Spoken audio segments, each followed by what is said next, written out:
এখন আমরা প্রথমে আসি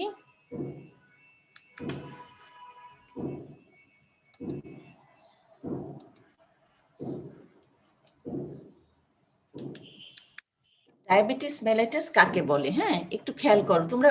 আমার অনুরোধ থাকবে যে তোমরা বোঝার চেষ্টা করবে, পরে তোমরা পড়ে নিবে, কিন্তু এখান থেকে কয়েকটা ছোট ছোট জিনিস বুঝে নিবে।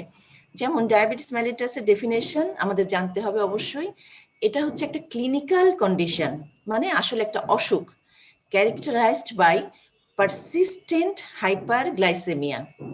পারসিস্টেন্ট মানে চলতে থাকবে, হঠাৎ একদিন হলো তা না। Persistent hyperglycaemia due to absolute or relative deficiency of insulin. মূল কথাটা হচ্ছে যেটা একটা অসুখ, এবং এখানে কি হয়, হাইপারগ্লাইসেমিয়া হয়, গ্লুকোজ লেভেলটা মোর দেন নর্মাল থাকে, থাকতেই থাকে, একেবারে ইনসুলিন না থাকার জন্য অথবা ইনসুলিনটা আপেক্ষিকভাবে কম থাকবার জন্যে। হ্যাঁ, এখন এই যে একটা ক্লিনিক্যাল কন্ডিশন আমরা বলছি হাইপারগ্লাইসেমিয়ার জন্য হচ্ছে, তো হাইপারগ্লাইসেমিয়া মানে হচ্ছে glucose level in blood more than normal. তাহলে তুমি কি কি পাচ্ছ? প্রথমে পেলে একটা অসুখের ডেফিনেশন, সেটাকে আমরা বলছি যে ক্যারেক্টারাইজড বাই হাইপারগ্লাইসেমিয়া। আর এখন দেখো আমি আবার বলার চেষ্টা করছি যে এটা হচ্ছে হাইপারগ্লাইসেমিয়া যদি আমি বলতে চাই তাহলে আমাকে নর্মালটাও জানতে হবে। Normal blood glucose level is very very important, তোমরা একদম ভুল করবে না। ফাস্টিং মানে না খেয়ে আছে, না খেয়ে থাকা অবস্থায় তার যদি 3.5 থেকে 6 মিলিমোল, 3.5 থেকে 6 মিলিমোল পার লিটারে কারো যদি দেখা যায় যে ব্লাডে গ্লুকোজ লেভেল, তখন আমরা জানবো he or she is quite normal. এবং র্যান্ডম মানে কি, র্যান্ডমলি করা, যখন তখন খেয়েছে কি খায়নি, সেই অবস্থাতেও 3.5 থেকে 7.8 মিলিমোল পার লিটার যদি থাকে, তাহলে এই ব্যক্তিকে, ইন্ডিভিজুয়ালকে আমরা বলতে পারি যে হি or she is normal without diabetes mellitus. পাশে আমি দেখো তোমাদেরকে 63 দিয়ে 63 থেকে 108 মিলিগ্রাম পার ডিএল এভাবে লিখে রেখেছি। এটা আমি বারবার বলবো না তোমাদেরকে। এটা হচ্ছে, আমরা তো গ্লুকোজের কনভার্সন ফ্যাক্টর জানি 18, তাহলে আমি যে এসআই ইউনিটটা ব্যবহার করেছি মিলিমোল পার লিটার, সেটাকে যখন আমি 18 দিয়ে মাল্টিপ্লাই করছি তখন আমি আমাদের যেটা কনভেনশনাল সেটা পেয়ে যাচ্ছি। হ্যাঁ, আচ্ছা, এখন আমি নর্মাল ব্লাড গ্লুকোজ জেনে গেলাম কিরকম, খালি পেটে 3.5 থেকে 6 মিলিমোল পার লিটার, র্যান্ডমলি 3.5 থেকে 7.8 মিলিমোল পার লিটারের মধ্যে আছে। এখন এই গ্লুকোজের ব্যাপারটা কি জানো? গ্লুকোজ না, আমরা তো পড়ে আসছি, মেটাবলিজম পড়েছি, অনেক জায়গায় পড়েছি, আমরা দেখেছি গ্লুকোজ অনেকটা টাকার মতন, লাইক মানি। মানে হচ্ছে যে তোমার টাকা দরকার, মাস্ট। হ্যাঁ, এখন টাকা ছাড়া আমরা বাঁচতে পারবো না, ঠিক আছে? বাট টাকা যখন বেশি হয়ে যায় তখনও দেখা যায় নানান খাতে যেখানে জমার কথা না সেইখানে জমে যাচ্ছে, নানান জায়গায় গিয়ে সেটা নানান রকম অঘটন ঘটায় ফেলে, ঠিক আছে? গ্লুকোজ টাকার মতনই। আবার আরেকটা সমস্যা, টাকা দরকার, খুব বেশি হলে যেমন সমস্যা হয়ে যাচ্ছে, হ্যাঁ, কম হলেও কিন্তু সমস্যা। টাকা নাই মানুষের কাছে, ধর একজনের কাছে টাকা নাই, সে টাকার চিন্তায় মাথা ঘুরায় পড়েই যাবে, মানে হাইপোগ্লাইসেমিক শক হয়ে যাবে। গ্লুকোজও যদি না থাকে বা কমে যায় তাইলে কিন্তু মানুষ শকে চলে যায়। টাকা না থাকলেও যেমন টাকার চিন্তায় শকে চলে যায়, ওরকম অবস্থা। তাইলে গ্লুকোজটা আমরা জানি যে অবশ্যই দরকার, কিন্তু একটা ফিক্সড একটা লেভেল মেনটেন করে বডিতে থাকলেই সেটা ভালো হয়। ওটার বেশি হওয়া খারাপ, কম হওয়া খারাপ। এই জায়গাটা আমি এতটুকু জোর দিয়ে কেন আরো বলেছি, তোমরা অনেক সময় অনেক বই থেকে পড়ো বা বলে ফেলো, তোমরা শুনছো আশা করি আমাকে সবাই। ঘুম পাচ্ছে নাকি? না ম্যাডাম। আচ্ছা, একটু এটা না ডায়াবেটিস মেলাইটাসটা অনেক দরকার কিন্তু। হ্যাঁ, আচ্ছা, এখন যেটা বলছিলাম যে তোমরা অনেক সময় অনেক বই পড়ো বা কেন যেন বলে ফেলো যে ফাস্টিং এ 6 এর কম হলে হবে আর র্যান্ডমে 7.8 এর কম। নো, এটা কিন্তু ঠিক হলো না। তোমাকে নিচের লেভেলটা বলে দিতে হবে, কারণ এটা যদিও তোমরা ক্লিনিক্যাল সাইডে গিয়ে শিখবে, তাও বলে দিই যেমন হাইপারগ্লাইসেমিয়া, বেশি বেশি গ্লুকোজ লেভেল হয়ে গেলে যেমন মানুষ অসুস্থ হয়ে যায়, হাইপোগ্লাইসেমিয়া হলেও মানুষ অসুস্থ হয়ে যায়। এতগুলি কথা বললাম যে তোমরা আশা করি এই 3.5 থেকে 6 আর 3.5 থেকে 7.8, হ্যাঁ, একদম বিশুদ্ধ বাংলায় বলে দিলাম 22শে ফেব্রুয়ারি আজকে, এটা মনে রাখবে তোমরা, ইংরেজিতেই মনে রাখবে। আচ্ছা, এখন এই যে আমি বললাম নর্মালটা বারবার এতক্ষণ ধরে, এটা আবার কিন্তু আমেরিকান ডায়াবেটিক অ্যাসোসিয়েশনরা আরো কমিয়ে আনছে, সেটা কিন্তু আমরা এখনো এটা আমরা মেনে নেই না, আমরা ওয়ার্ল্ড হেলথ অর্গানাইজেশন যেটা বলেছে সেটাই ফলো করি। বাট জানা থাকলো যে ADA, that is American diabetic association অনুযায়ী upper limit is 5.6 millimole per litre.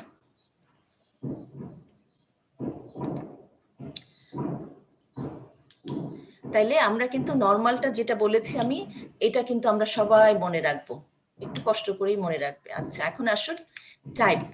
Type হচ্ছে আমরা ডায়াবেটিস মেলাইটাসকে 4টা টাইপে ক্লাসিফাই করি। Type 1 diabetes mellitus, type 2 diabetes mellitus, gestational diabetes mellitus এবং সেকেন্ডারি ডায়াবেটিস মেলাইটাস। এখন যেটা টাইপ 1 ডায়াবেটিস মেলাইটাস, সেটা হচ্ছে আগে এটাকে বলা হতো ইনসুলিন ডিপেন্ডেন্ট ডায়াবেটিস মেলাইটাস। এই ক্ষেত্রে যেটা হয় সেটা হচ্ছে যে destruction of beta sell of pancreas হয়ে এটা ঘটে যায় এবং এটা ইডিওপ্যাথিক হতে পারে অথবা ইমিউন মেডিয়েটেড হতে পারে। Type 2 diabetes mellitus, we are more concern about this one. এটা হচ্ছে insulin resistance due to obesity or insulin receptor defect or due to desensitization of beta cell of pancreas to glucose. তাহলে এখানে একটা কথা কিন্তু তোমরা, আমরা এটাকে অনেক বেশি মনে রাখবো। Type 2 diabetes mellitus is more common in the world, এবং এখানে ইনসুলিন রেজিস্ট্যান্স আইআর এই কথাটা পেলাম আমরা। এখানে একটা ঘটনা ঘটছে যে ইনসুলিন রেজিস্ট্যান্স হয়ে যায়, সেজন্য এটা ডেভেলপ করে। আচ্ছা, তারপরে আসো যে জেস্টেশনাল ডায়াবেটিস মেলাইটাস। দেখা যায় যে একজন মহিলা প্রেগনেন্সিতে ডায়াবেটিস মেলাইটাসের ডায়াগনোস হলেন। এই মহিলা, তার যখন উনি প্রেগনেন্ট ছিলেন না তখন ওনার কখনোই ডায়াবেটিস ছিল না, এখন উনি প্রেগনেন্ট এবং তার ব্লাড গ্লুকোজ লেভেল করে দেখা গেল যে শি ইজ প্রেগনেন্ট। এটা হচ্ছে জেস্টেশনাল ডায়াবেটিস, এবং এটাও কিন্তু একটু ইম্পর্টেন্ট, যাদের জেস্টেশনাল ডায়াবেটিস থাকে তাদেরকে আমরা মনে রাখবো, কারণ ভবিষ্যতে চান্স থাকে তাদের ডায়াবেটিস ডেভেলপ করার। এরপরে সেকেন্ডারি ডায়াবেটিস মেলাইটাস, এটা আমি একটু তাড়াতাড়ি বলে যাই। এখানে গদবাধা কতগুলি জিনিস মনে রাখতে হবে, বেশিরভাগই আমাদের endocrine system related, due to some other causes. Secondary যেহেতু, সেকেন্ডারি মানে কি একটা প্রাইমারি কিছু কজ আছে, তারপরে দেখা যাচ্ছে যে এখানে সেকেন্ডারি ডায়াবেটিস মেলাইটাস ডেভেলপ করেছে। কোন কোন ক্ষেত্রে, যেমন hyperthyroidism, Cushing syndrome, acromegaly, তারপর disease of the exocrine pancreas, যেমন প্যানক্রিয়াটাইটিস হলেও হতে পারে।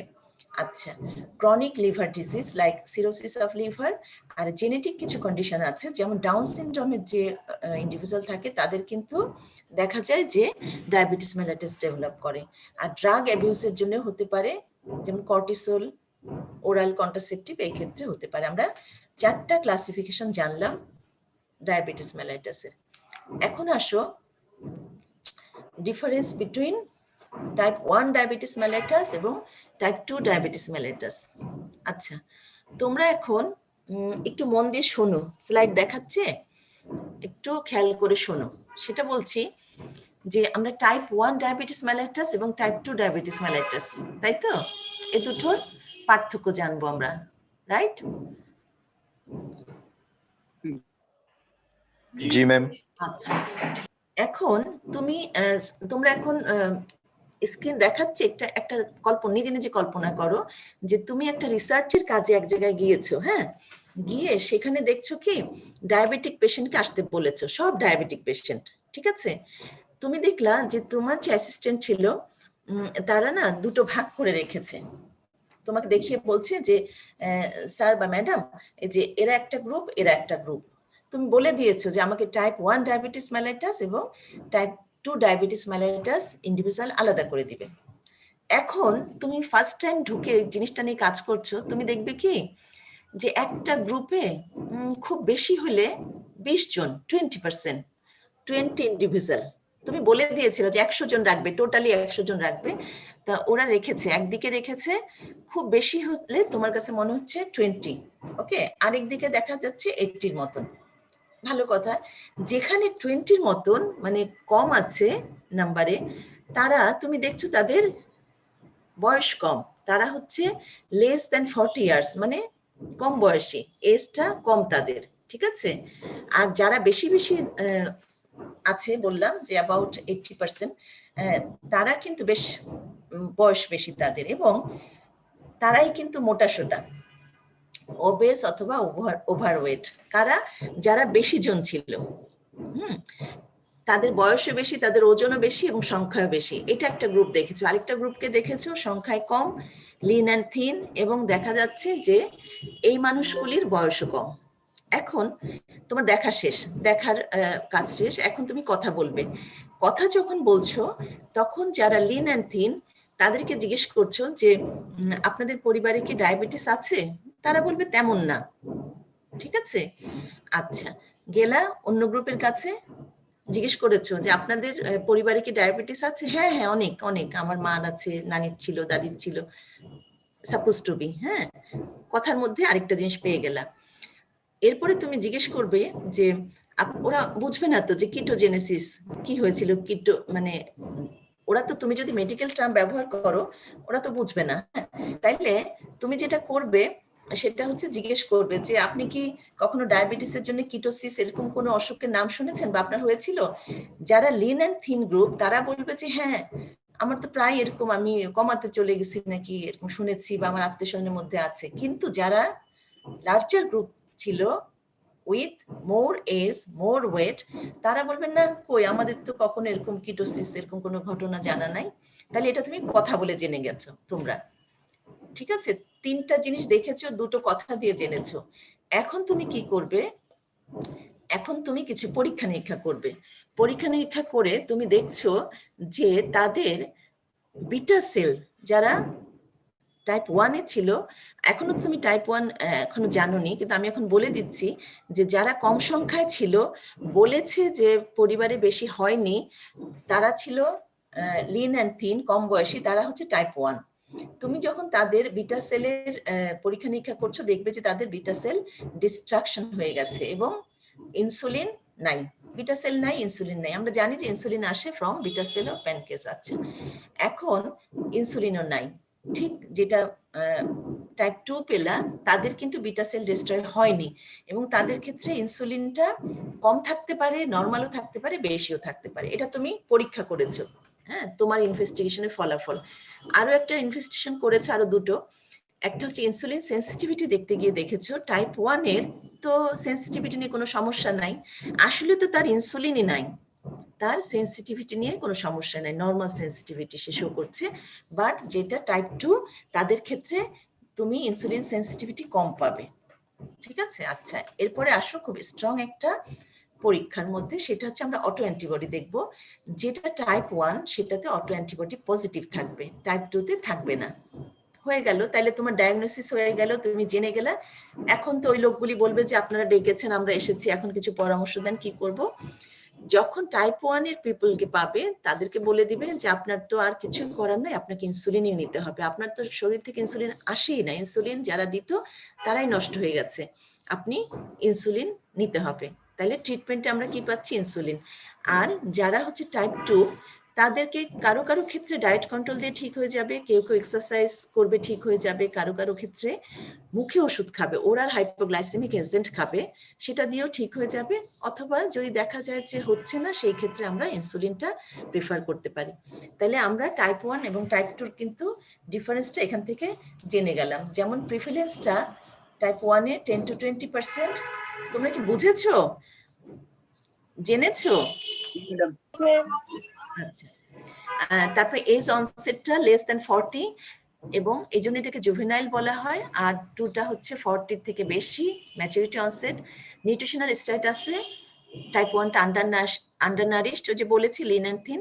আর টাইপ 2-তে ওভারওয়েট ওবেস, জেনেটিক প্রিডিসপোজিশন সেটা হচ্ছে মডারেট ইন টাইপ 1 আর সিভিয়ার হচ্ছে ইন টাইপ 2।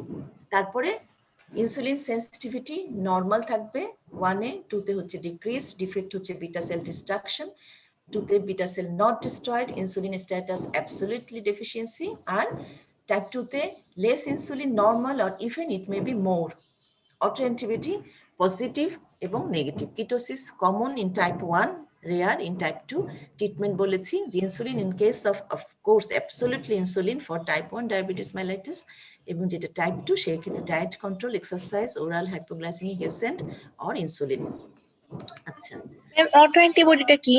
অটো অ্যান্টিবডি দেখো, এটা অটো অ্যান্টিবডিটা না তোমার জানা কোনো কিছু নাই, এটা আমাদের বডিতে একরকমের অ্যান্টিবডি যেটা অটো ইমিউন প্রসেসের একটা অংশ হিসাবে হয়, সেটাই হচ্ছে অটো অ্যান্টিবডি।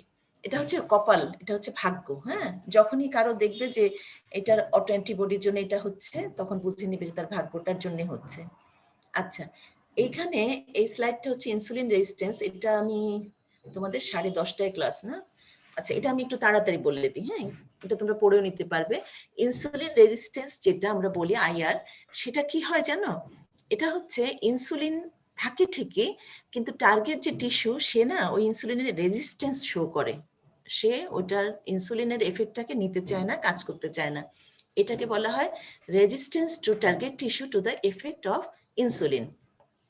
কতগুলি কজ আছে, এগুলি গদবাধা, যেমন obesity, Cushing syndrome, acromegaly, gigantism, polycystic ovary disease, এটা আজকাল অনেক কমন।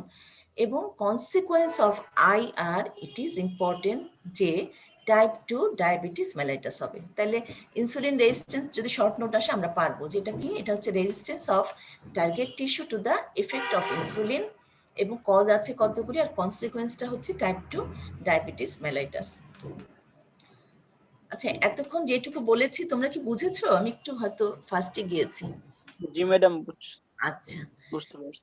এখন আসো, একটা হচ্ছে নর্মাল ব্লাড গ্লুকোজ লেভেল, আমি বলেছিলাম যে ভেরি ইম্পর্টেন্ট।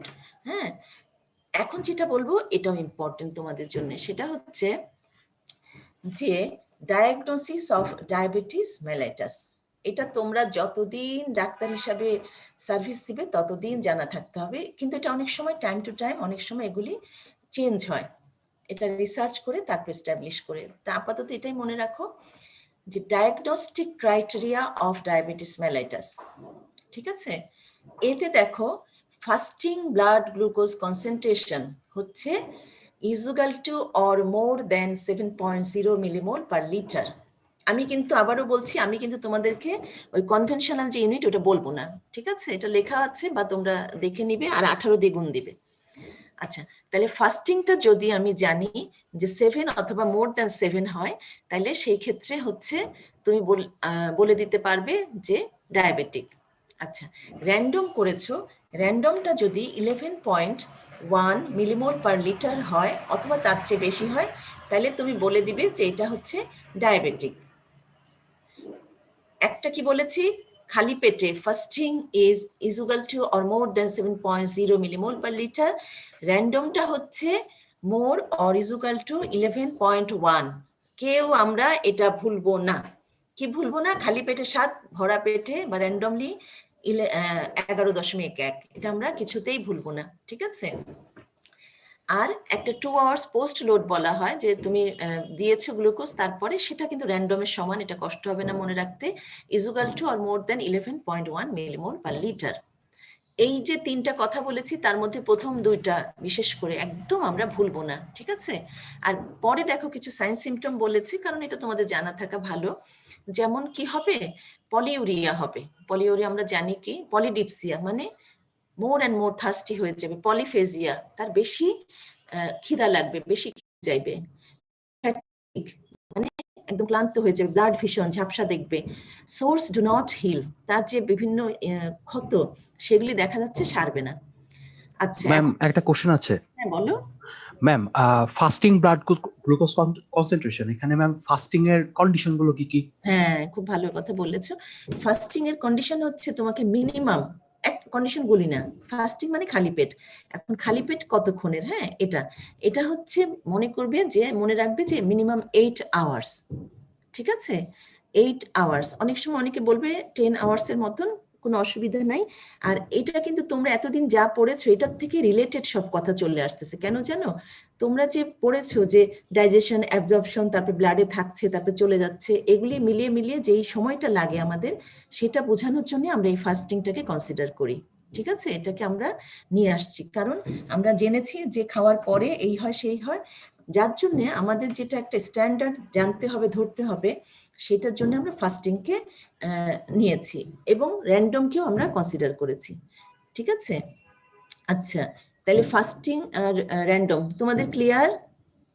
জি ম্যাম। আর ম্যাম 8 আওয়ার্স এর মধ্যে কোনো পানি বা কোনো মানে পানি খাওয়া যাবে, পানি শোনো, পানি খাওয়া যাবে, কিন্তু মানে তুমি একজন মানুষকে বলবে কি যে আপনার তো ফাস্টিং কন্ডিশনে আপনার এই টেস্ট করব, আপনি কিছু খাবেন না, এটা বললে মানুষ আসলে বোঝে না, মানুষ অনেক মানে থার্স্টি থাকে, পানিটাও খাবে না, জিহ্বা একদম শুকিয়ে যায়। নো, সে তাই বলে তাকে তুমি ঢকঢক করে যে আপনি বেশি বেশি পানি খাবেন, না না, আপনি পানি খেতে পারবেন, কোনো অসুবিধা নেই, মানে তুমি আবার অ্যাডভাইস করবে না, তাহলে তার অন্য সিমটম নিয়ে চলে আসবে।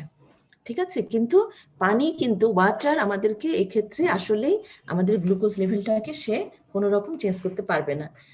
ঠিক আছে? আচ্ছা, হ্যাঁ। আমি এই জায়গাটা আবার বলছি, এই যে ফাস্টিংটা কত বলেছি, equal to or more than 7, র্যান্ডমটা কত বলেছি, 11.1 or more millimole per litre, unit কিন্তু ভুল করা যাবে না। ঠিক আছে? আচ্ছা, এখন তোমরা একটু জিনিস খেয়াল করো, এটা 7 আর এটা হচ্ছে 11.1। ঠিক আছে? এখন আমরা যদি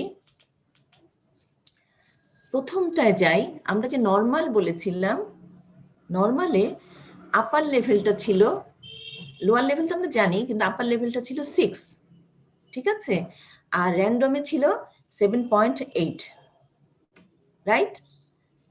ফাস্টিং এর, হ্যাঁ, ফাস্টিং এর আপার লেভেলটা কত? 6। র্যান্ডমের আপার লেভেলটা কত? 7.8। হলো? এখন আমি তোমাকে আবার এখানে এসে বলছি, এখানে দেখো, খেয়াল করো, হ্যাঁ, এটা কত বলেছি, মানে 3.5 তো লোয়ার মনে আছে তোমাদের মনে, আমি বলছি এটার আপার লেভেল ম্যাক্সিমাম কত? 6, তাই তো? জি ম্যাডাম। জি ম্যাম। আর র্যান্ডমে আপার লেভেল 7.8। 7.8। আচ্ছা, এই এই এই দুটো মনে রাখো একটু, হ্যাঁ, মনে রেখে চলো আমরা চলে যাই এখানে। এখন এখানে বলছি যে ফাস্টিং ব্লাড গ্লুকোজ লেভেল যদি আমাদের 7 অর মোর হয় মিলিমোল পার লিটারে, তাইলে বলছি ডায়াবেটিক। ওইখানে কত ছিল? আপার লেভেল 6, হ্যাঁ, জি ম্যাডাম। মনে আছে? আচ্ছা, এখানে আবার আমি কি বলছি যে equal to or more than 7 হলে ডায়াবেটিক, এটা মনে রাখো তোমরা। তারপরে র্যান্ডমে ওইখানে তোমার ছিল, আমি বলে দিচ্ছি, মনে করো 7.8 মিলিমোল পার লিটার, এখানে এসে বলছি 11.1 মিলিমোল পার লিটার। খেয়াল করছো? জি ম্যাডাম, মাঝখানে একটা গ্যাপ আছে। হ্যাঁ, এই যে একটা গ্যাপ হয়ে গেল। হ্যাঁ, এখন এই যে যে গ্যাপ হয়ে গেল, এটা আমি একটু পরেই তোমাদেরকে এই বিষয়ে বলবো, কিন্তু এই জায়গাটা একটু মনে রাখো কষ্ট করে, এই লেভেলগুলো একটু মনে রাখো। হ্যাঁ, আচ্ছা, এখন মনিটরিং অফ ডায়াবেটিক পেশেন্ট, এটা একটা অন্য কথা, কিন্তু এটাও একটা দরকারি কথা, আজকাল এটা করাও হয়। মনিটরিং করার জন্য done by measurement of glycosylated haemoglobin, that is haemoglobin A1C concentration in the blood. এই হিমোগ্লোবিন A1C কনসেন্ট্রেশনটা ব্লাডে নর্মালি আমরা আশা করব যে 4% থেকে, এটা পার্সেন্টেজে বলা হয়, হ্যাঁ, 4% থেকে 6% অফ টোটাল হিমোগ্লোবিনে আমরা আশা করব যে হিমোগ্লোবিন A1Cটা থাকবে। এবং আসলে যদি তুমি একটা লেভেল বলতে চাও, একটা মান বলতে চাও, তাহলে 5.7, লেস দেন 5.7%। আমরা কি বলছি আবারও বলি, এটা হচ্ছে গ্লাইকোসাইলেটেড হিমোগ্লোবিন, হ্যাঁ, সেটা হিমোগ্লোবিন A1C নামে আমরা চিনি। এটা আমাদের নর্মালি থাকে সার্কুলেশনে, টোটাল যে হিমোগ্লোবিন আছে তার 4 থেকে 6% পর্যন্ত থাকতে পারে। এটা হচ্ছে নর্মাল, কিন্তু যখনই এটা বেড়ে যায় তখনই বুঝবে যে এটা অ্যাবনর্মাল এবং এটা আলটিমেটলি হাইপারগ্লাইসেমিক কন্ডিশন। এই যে আমি 4% থেকে 6% বলছি, এই পার্সেন্টটা দেখা গেছে যে এই 1% haemoglobin A1C is equal to 2 millimole per litre glucose in blood. মানে ধরো একজনের 6 ছিল, হ্যাঁ, 6 ছিল, তার যদি 7 হয়ে যায়, 7 হয়ে যায় পার্সেন্টেজ, এখানে তার মিলিমোল অফ গ্লুকোজটা পার লিটারে বেড়ে যাবে 2। এইটা গেল। এখন এই যে আমরা যে বলছি হঠাৎ করে কেন যেন আমরা হিমোগ্লোবিন A1C নিয়ে কথা বলা শুরু করেছি, তাই না? যে এটাকে এতক্ষণ তো চলছিল ভালোই, ব্লাড গ্লুকোজ দেখছিলাম, কিন্তু হিমোগ্লোবিন A1Cটা আমাদেরকে বেশি হেল্প করে মানে হচ্ছে দেখা গেছে যে হিমোগ্লোবিন A1C, হ্যাঁ, আমি তোমাদেরকে আরেকটা পরের স্লাইডটা একটু বলে আসি। আচ্ছা, আমরা পোস্ট ট্রান্সলেশনাল মডিফিকেশন পড়েছিলাম, মনে আছে আমাদের? পোস্ট ট্রান্সলেশনাল মডিফিকেশন কতগুলি কোভ্যালেন্ট মডিফিকেশন ছিল না? কি ভুলে গেছো সবাই? তোমরা কি আছো নাকি নাই? Yes, ma'am. হ্যাঁ, আমরা পোস্ট ট্রান্সলেশনাল মডিফিকেশন একটা টার্ম পড়েছিলাম, সেখানে ছিল কোভ্যালেন্ট মডিফিকেশন, সেখানে আমরা হাইড্রক্সিলেশন, গ্লাইকোসাইলেশন, ফসফোরাইলেশন এভাবে পড়েছিলাম কতগুলি কথা, কার্বক্সিলেশন মনে আছে পড়েছিলাম। ওইখানে যে গ্লাইকোসাইলেশন পড়েছিলাম, যে গ্লুকোজ এসে মানে জয়েন করে, সেটাই কিন্তু আসলে এই আমরা যে এখন যেটা বলছি গ্লাইকোসাইলেটেড হিমোগ্লোবিন, সেই ঘটনাটা ঘটায়। মানে হচ্ছে পোস্ট ট্রান্সলেশনাল নন এনজাইমেটিক, এটা গ্লুকোজ এসে লাগে কোথায়? Beta globin chain of adult haemoglobin, যার জন্য তুমি এই হিমোগ্লোবিন A1C পাও। আবারও বলছি, এটা কিছুই না, beta globin chain. Beta globin chain তো কি? অবশ্যই প্রোটিন। হ্যাঁ, যখন তৈরি হয়ে গেল ট্রান্সলেশন দিয়ে, তারপরে তার কাছে এসে গ্লুকোজ এসে লাগে, তারপরে যেটা তৈরি হয় দ্যাট ইজ হিমোগ্লোবিন A1C। এবং এই যে হিমোগ্লোবিন A1C তৈরি হচ্ছে, এটা কিন্তু ডিরেক্টলি প্রপোর্শনাল কিসের সাথে? To the exposure, to exposure in glucose. কার এক্সপোজার? আরবিসি। মানে আরবিসি যত বেশি গ্লুকোজকে পাবে, তার তত বেশি এই হিমোগ্লোবিন A1C তৈরি করে ফেলবে। এখন আরবিসি লাইফ স্প্যান আমরা জানি, হ্যাঁ, আমরা কি জানি? 3 মাসের মতন, 3 মান্থস। তাহলে ঘটনাটা কি দাঁড়াচ্ছে? যে ইট reflects previous 3 months blood glucose level and does not show daily fluctuation. তোমরা কি এই কথাগুলি বুঝতে পারলে আমার আমি কি বলেছি এখন?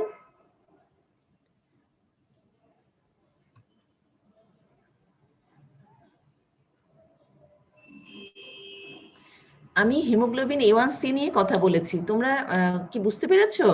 যেটা হচ্ছে আরবিসির ক্ষেত্রে ঘটে, এবং দেখা যাচ্ছে যে আরবিসির লাইফ স্প্যান যেহেতু 3 মান্থস, সেজন্য এটা 3 মান্থসের সিচুয়েশনটাকে রিফ্লেক্ট করে। আচ্ছা, তাহলে আমরা আবার ফেরত যাই, যেটার ইম্পর্টেন্স হচ্ছে, এটার ইম্পর্টেন্স হচ্ছে প্রগনোস্টিক ভ্যালু আছে, মানে ডায়াবেটিক পেশেন্ট তুমি ট্রিটমেন্ট দিচ্ছ, সে ভালো হচ্ছে কি হচ্ছে না সেটা জানার জন্য তোমার হেল্প হবে, এবং recommended for diagnosis of type 2 diabetes mellitus and pre diabetes also. ঠিক আছে? কি তোমাদের কোনো সারা শব্দ পাচ্ছি না, তোমরা কি শুনতে পাচ্ছ? জি ম্যাম, Yes, শুনতে ma'am. পাচ্ছি।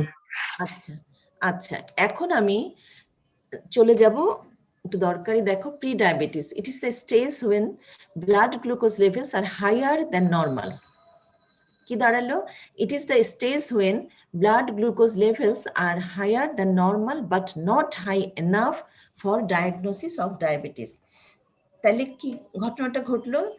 তোমরা স্লাইড না দেখে আবার শোনো মন দিয়ে। সেটা হচ্ছে, আমরা বলেছিলাম যে নর্মাল ব্লাড গ্লুকোজ লেভেলের ফাস্টিং কন্ডিশনে আপার লেভেল ছিল 6, এবং র্যান্ডম কন্ডিশনে আপার লেভেল ছিল 7.8 মিলিমোল পার লিটার, এটা বলেছি। পাশাপাশি আমরা ডায়াবেটিক বলার জন্য বলেছি equal to or more than 7, এবং ইন ফাস্টিং কন্ডিশন, এবং র্যান্ডমে আমরা 11.1 millimole per litre or more than যদি হয় তাহলে ডায়াবেটিক, এটা বলেছি তো, তাই না? তাইলে এই যে 6 বলেছি নর্মালের ভিতরে থাকবে, 7 বলছি ফাস্টিং কন্ডিশনে, 7 এর উপরে গেলে ডায়াবেটিক। হ্যাঁ, এবং র্যান্ডমের ক্ষেত্রে ওইখানে বলে আসছে 7.8 এর ভিতরে থাকতে হবে, এখানে বলছি 11.1 এর উপরে উঠতে হবে। তাহলে মাঝখানে যে গ্রুপগুলি, তারা কি করবে? তাই না?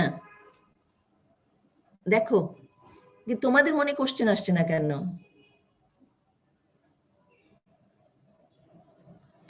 আমরা নর্মাল ব্লাড গ্লুকোজ লেভেলের আপার লেভেলগুলি যা বলেছি, ডায়াবেটিক লেভেল কিন্তু ঠিক সেটাই থেকে শুরু হচ্ছে না, হচ্ছে কি? No ma'am. হ্যাঁ, সেই জন্যই আমি একটা জিনিস তোমাদেরকে বলবো, যে তোমাদের কাছে 3 জন পেশেন্ট আসছে, হ্যাঁ, আসার পরে একজনের তিনজনই সাপোজ ফাস্টিং, হ্যাঁ, দেখা গেল যে ফাস্টিং কন্ডিশনে একজনের ব্লাড গ্লুকোজ লেভেল সে বলছে তার আসছে 4 মিলিমোল পার লিটার, একজন এসে বলছে ফাস্টিং কন্ডিশনে তার ব্লাড গ্লুকোজ লেভেল হচ্ছে 8 মিলিমোল পার লিটার। প্রথমজন যখন বললো 4 মিলিমোল পার লিটার, তুমি বলবে আপনি ভালোভাবে টেস্ট করেছেন, ঠিক আছে, আপনার ডায়াবেটিস নেই, আপনি চলে যান। আরেকজন ফাস্টিং এসে বললো যে তার 8 মিলিমোল পার লিটার, তুমি বলবে যে আপনার ডায়াবেটিস আছে, আপনাকে মেজার নিতে হবে, আপনাকে প্রিকশন নিতে হবে। কিন্তু একজন বেচারা ফাস্টিং কন্ডিশন করে এসে 6.5 মিলিমোল পার লিটার পেয়েছে, তার সাথে তুমি কন্টিনিউ কথা তখন বলবে না, বলবে যে আপনি বসেন, আপনার সাথে আমার বেশি কথা বলতে হবে। তাহলে দুজন তো চলে গেল, একজন চলে গেল ডায়াবেটিসের মেজার নিয়ে, আরেকজন চলে গেল খুশি হয়ে তার ডায়াবেটিস নেই। কিন্তু যে বেচারা ফাস্টিং এ বলছি 6.5 মিলিমোল, তাকে তুমি বসিয়ে রেখেছো, বসিয়ে রেখে এখন তুমি তার সাথে কথা বলবে যে আপনারটা একটু জটিল, আপনার বিষয়টা একটু কমপ্লিকেটেড, তো আমাকে এই ব্যাপারে কিছু আরো অ্যাডভাইস আপনাকে দিতে হবে এবং আমাকে কনফার্ম করতে হবে। এই যে মানুষটা না নর্মাল না ডায়াবেটিক, এই মানুষটা ফাস্টিং এবং র্যান্ডমে যদি হয় 7.8 থেকে বেশি এবং 11.1 এর নিচে যদি হয় এরকম কোনো ইন্ডিভিজুয়াল, তাকে তুমি আবার স্পেশাল কেয়ার নিয়ে তারটা তুমি ডিসিশন দিবে।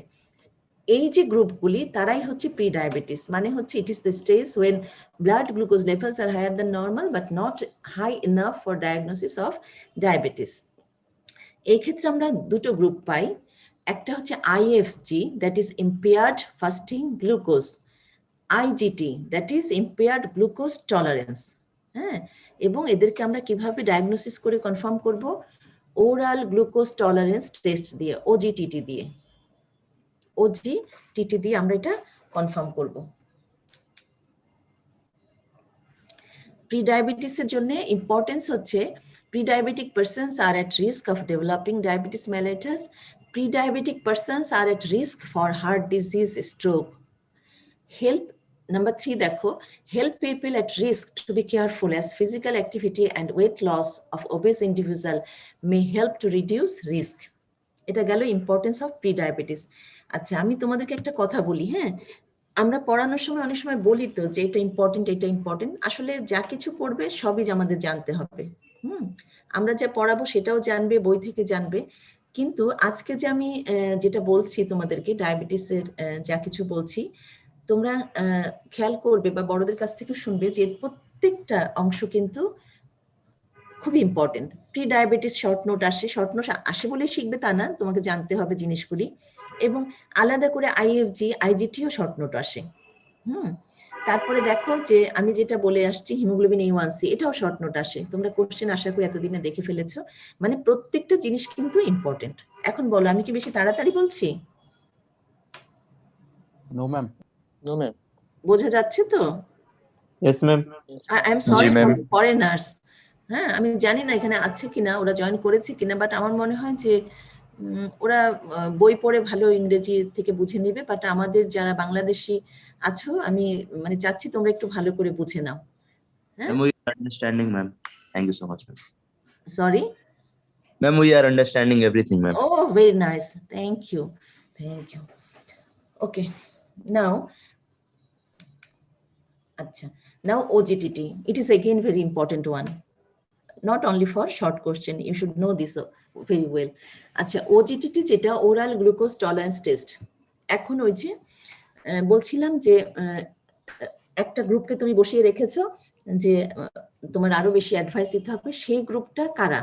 তখন বলেছিলাম আমি যে 6 এর উপরে, মানে 6.1 থেকে 6.9 millimole per litre in fasting condition, এবং এখানে FPG দেখে ভয় পেও না, এটা হচ্ছে ফাস্টিং প্লাজমা গ্লুকোজ। আচ্ছা, তারপর হচ্ছে RBSটা হচ্ছে র্যান্ডম যেটা, সেটা 7.8 থেকে 11.0 মিলিমোল পার লিটার, এরা হচ্ছে ইন্ডিকেটেড পারসনস।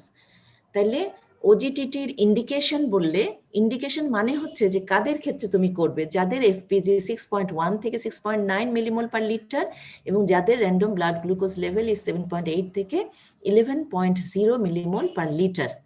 এবং ইন দ্য মিন টাইম আমার মনে হয় যে তোমরা সবাই জেনে গেছো যে এরা কারা, ঠিক আছে, এবং কেন এরা, তাই তো?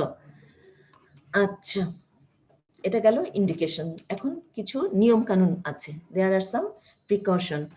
Number A, 3 days unrestricted diet. মানে হচ্ছে তুমি ওজিটিটি করবে, তুমি ব্লাড গ্লুকোজ লেভেল ভালো করে দেখবে, তার জন্য যে কার্বোহাইড্রেট খাওয়া বন্ধ করে দিয়ে যা খুশি তাই এটা হবে না। নর্মাল যা খাচ্ছিল তাই, আনরেস্ট্রিক্টেড ডায়েট, তার নর্মাল ডেইলি লাইফে যা ছিল তাই, এবং সে যেন কার্বোহাইড্রেট খায় সেটাও আমরা জানবো। তারপরে কিছুক্ষণ আগে একজন জানতে চেয়েছিলেন, সেটার অ্যান্সার এখানে আছে, অ্যাটলিস্ট 8 hours ফাস্টিং, এবং no exercise, no smoking before performing the test. এবং আসার সঙ্গে সঙ্গেই কিন্তু আমরা এটা শুধু এই ক্ষেত্রে না, সব ক্ষেত্রে ল্যাবরেটরিতে আমরা কিন্তু কোনো ইন্ডিভিজুয়ালকে জাস্ট কাম সিট ডাউন তারপরে তার আমরা ব্লাড ড্র করবো না, হ্যাঁ, কারণ ওই সময় মানুষের একটা স্ট্রেসফুল কন্ডিশনে কিছু লেভেল হেরফের হয়ে যায়। তো বেটার তুমি কিছুক্ষণ তাকে রেস্ট দিবে, হ্যাঁ, 30 minutes রেস্ট, এবং discontinuation of medication that effects glucose tolerance like steroid when possible. যখন সম্ভব হবে তখন আমরা যে সমস্ত ড্রাগ আমাদের ব্লাড গ্লুকোজ লেভেলকে এফেক্ট করে তাদেরকে বন্ধ করতে বলবো। এটা আমি তাকে বলে দিব, যে বসিয়ে রেখে বলবো যে আপনি 3 দিন পরে আসবেন, 3 দিন আপনি এই করবেন, এমন খাবেন, আপনার ডায়েট চার্ট এমন হবে, এবং যেদিন আসবেন মিনিমাম 8 hours ফাস্টিং আসবেন, উইদাউট এনি এক্সারসাইজ, স্মোকিং করবেন না, এবং আসার পরে আপনি খেয়াল করবেন যেন আমি আপনাকে অবশ্যই 30 minutes রেস্টে রাখি, বা আপনি খেয়াল করে এটা টাইমটা নেবেন। এবং যদি আপনার এটা মেডিকেশন থাকে, যদি পসিবল হয় তাহলে এটা স্টপ করে দিবেন। এটা অ্যাডভাইস দিয়ে ছেড়ে দিয়েছো তুমি ওই গ্রুপটাকে। তারপরে আসছে সে, আসার পরে 3 দিন পরে আসছে 4th ডেতে তার প্রিপারেশন নিয়ে, তখন সে বসার পরে রিল্যাক্সলি তার থেকে তুমি ফাস্টিং ব্লাড গ্লুকোজ নেবে, ফাস্টিং ব্লাড নিবে, ব্লাড স্যাম্পল নিবে। কিসের জন্যে? গ্লুকোজ দেখার জন্যে, হ্যাঁ, ফাস্টিং ব্লাড নিয়ে তার গ্লুকোজ এস্টিমেশনের জন্য পাঠিয়ে দিতে হবে। এরপরে একজন, আমি ধরেই নিচ্ছি, মানে আমি তোমাদেরকে এখন একটা কথা বলি, আগে একটা বলেছিলাম, আজকে আরেকটু অ্যাড করি, সেটা হচ্ছে যে আমরা যা কিছু লেভেল বলি, যদি মিন না করি, যদি স্পেসিফিক বলে না দিই, তাহলে আমরা ধরে নিব যে এটা হচ্ছে আমাদের সেরামে, আমাদের সার্কুলেশনে জিনিসটা আমরা দেখছি, ঠিক আছে? তোমাকে বলবে যান আপনি সোডিয়াম করে আসেন, তুমি কিন্তু না বললেও জানো যেটা সিরাম। যখন বলেনি তখন আমাকে এটা সিরাম ইলেকট্রোলাইটসে সোডিয়াম করতে হবে। যখন বলবে যে যান আপনি এরকম গ্লুকোজটা দেখে আসেন, তখন তোমাকে বলেনি কিন্তু তুমি জানো যেটা আমার ব্লাডের গ্লুকোজ, এটা কিন্তু সিএসএফ এর না, এটা ইউরিনের না, ঠিক আছে? এইটা একটা কথা যে আমরা বলি না কিন্তু আমরা এটা মেনে নেই, ধরে নেই। আরেকটা কথা আমি এখন বলছি, এখানে অ্যাড করছি, সেটা হচ্ছে যখন কোনো কথা আমরা বলবো না তখন ধরেই নিব যে এটা একজন অ্যাডাল্ট ইন্ডিভিজুয়ালের ক্ষেত্রে অ্যাপ্লিকেবল। যদি কিছু না মিন করি, যদি কিছু না মেনশন করি, যদি কিছু নোট না দেই, তাহলে ধরে নেব যে it is applicable for an adult individual. Okay, আচ্ছা, তাহলে আসি আবার, যে সে প্রিপারেশন নিয়ে আসছিল, আসার পরে আমরা তার ফাস্টিং ব্লাড গ্লুকোজ লেভেল জানবার জন্য ব্লাড স্যাম্পল কালেক্ট করেছি। তারপরে তাকে আমি 75 gram glucose, 75 gram glucose in 300 ml ওয়াটারে রেডি করে বলবো আপনি খাবেন, এবং আস্তে আস্তে খাবেন, ইনজেস্টেড ওভার 5 minutes। যে এটা আপনি খুব ঢকঢক করে খুব কুইকলি এটা ইনজেকশন হবে না, এটা ওভার 5 minutes আপনি এটা অনেকক্ষণ ধরে এটা খান। কি খাচ্ছে সে? 300 ml পানিতে 75 গ্রাম গ্লুকোজ। যদি চিলড্রেন হয় সেই ক্ষেত্রে আমরা এটা আবার একটা আলাদা একটা মেজারমেন্ট মাথায় রাখি, যে 1.75 গ্রাম পার কেজি। আচ্ছা, যেটা বলছিলাম যে আমরা কিন্তু আস্তে আস্তে খেতে বলবো, কারণ যদি সে ঢকঢক করে খেয়ে ফেলে তাহলে আমার কিন্তু লেভেল হেরফের হয়ে যাবে, ঠিক আছে? ইনসুলিন তাড়াতাড়ি চলে আসবে, ইত্যাদি ইত্যাদি। আচ্ছা, আস্তে আস্তে খেলো, খাওয়ার পরে আমি ঘড়ি দেখবো, ঘড়ি দেখে জাস্ট 2 ঘন্টা পরে তার স্যাম্পল কালেক্ট করতে হবে। তাহলে আমি তাকে 2 বার প্রিক করেছি, একবার করেছি ফাস্টিং কন্ডিশনে খালি পেটে যখন আসছিল তখন আমি ব্লাড কালেক্ট করেছি, আর তাকে 75 গ্রাম গ্লুকোজ 300 ml ওয়াটারে দিয়ে খাইয়ে তারপরে ঘড়ি দেখে আফটার 2 hours তার ব্লাড স্যাম্পল আমি কালেক্ট করেছি। করে এগুলি পরীক্ষা করে আমি জেনে নিব যে কত কত পেলাম। আচ্ছা, এখন একটু খটোমটো, একটু টাফ মনে হবে, কিন্তু তোমরা সোজা করে মনে রাখো, হ্যাঁ? এই জায়গাটা কি বেশি কষ্ট হচ্ছে নাকি তোমাদের? No madam. No, ma'am. আচ্ছা, খেয়াল করো, ফাস্টিং করেছি আমি, আচ্ছা কাদের করেছি সেটা কিন্তু আমরা জানি, ওই যে দুটো গ্রুপ বারবার বলেছি আমি, এগুলো তোমাদের একটু কঠিন লাগে বলে আমি বারবার বলছিলাম।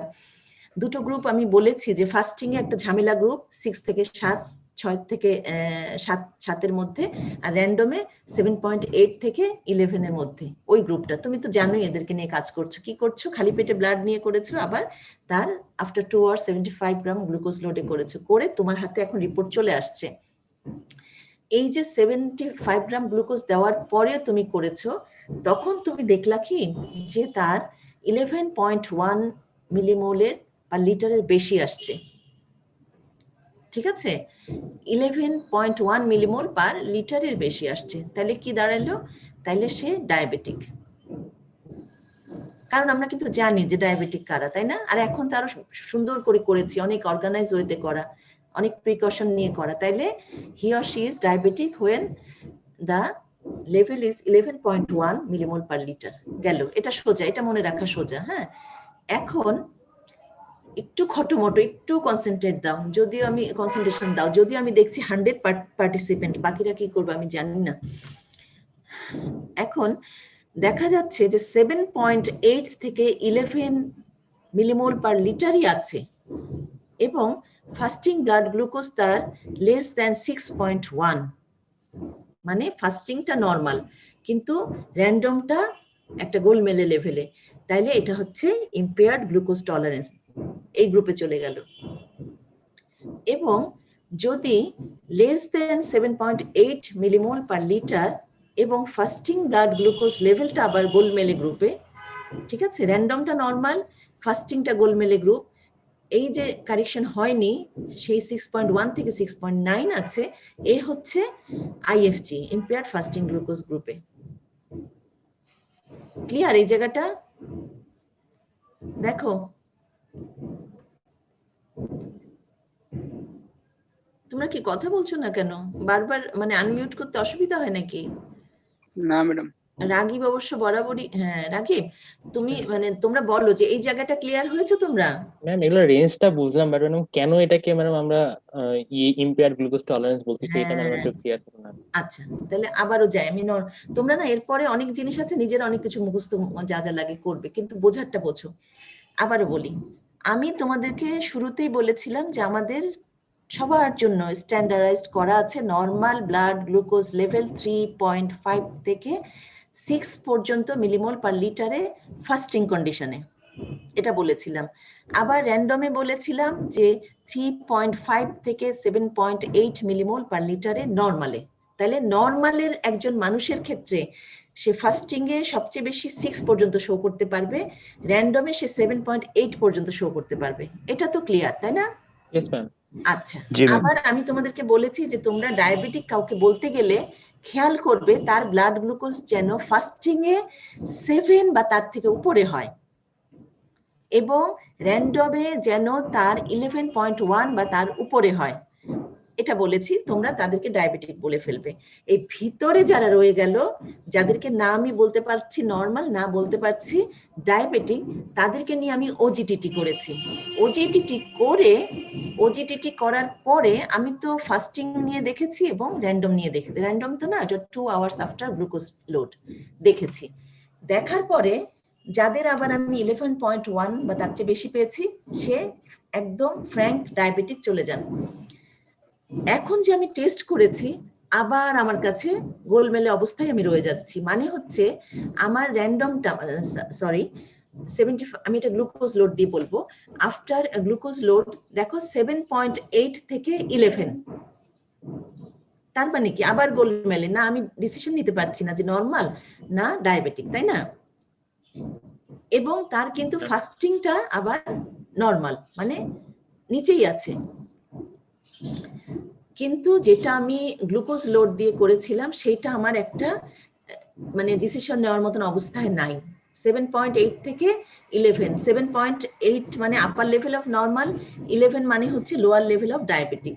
তাহলে এই গ্রুপের মধ্যে রয়ে যাচ্ছে, এদেরকে আমি ছাড়তে পারি না, এদেরকে আমি ডিক্লেয়ার দিব as IGT, impaired glucose tolerance. এরা কিন্তু গ্লুকোজে নর্মাল আচরণ করে না, তারা যেটা করে সেটা ঠিক না, এরা হচ্ছে ইম্পেয়ার্ড গ্লুকোজ টলারেন্স শো করছে। এখন দেখো তো এই জায়গাটা ক্লিয়ার হলে পরেরটা আবার বলবো।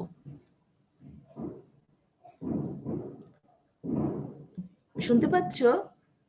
জি ম্যাম, এবার জি ম্যাম। আচ্ছা এখন বলো তো, এই জিনিসগুলো কিন্তু একটু কঠিন, বাট বুঝে নিলে কিচ্ছু কঠিন না। দেখো তো এখন ক্লিয়ার হচ্ছে কিনা,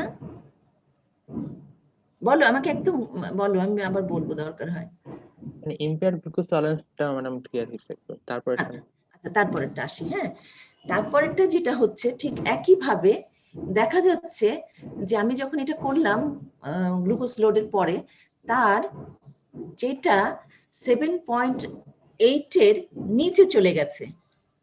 7.8 এর নিচে চলে যাওয়া মানে তুমি খুশি, তুমি শিখেছিলা যে এটা হচ্ছে নর্মাল লেভেল ব্লাডের, কখন র্যান্ডমের ক্ষেত্রে শিখেছিলা। তো এই পর্যায়ে খুশি তোমার শেষ হবে না, কারণ একটু পরে দেখছো তার ফাস্টিংটা আবার 6.1 থেকে 6.9 এর মধ্যে। ফাস্টিংটা কিন্তু 6 এর নিচে যায়নি, ফাস্টিংটা কিন্তু আবার ওই গোলমেলে একটা অবস্থা রয়ে গেল, কিন্তু তার কিন্তু পোস্ট গ্লুকোজ লোডটা কিন্তু নর্মালের দিকে কিছু শো করছে। তাহলে এই ব্যক্তিকে কি বলবে?